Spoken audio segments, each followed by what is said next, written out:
India takes a bold step toward cleaner skies. Hindustan Petroleum Corporation Limited has inaugurated a demonstration plant for sustainable aviation fuel at its Visakh refinery.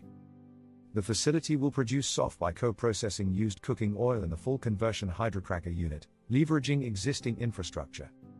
Under Prime Minister Narendra Modi's leadership, Minister Hardeep Singh Puri announced India's blending targets: 1% by 2027, 2% by 2028, and 5% by 2030.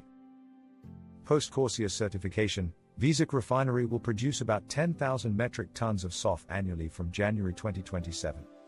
Aligned with ICAO's CORSIA standards, this initiative supports India's net zero goals. Across the nation, PSUs and research institutes are advancing SAF production and research. From waste to wealth, India is charting a sustainable flight path.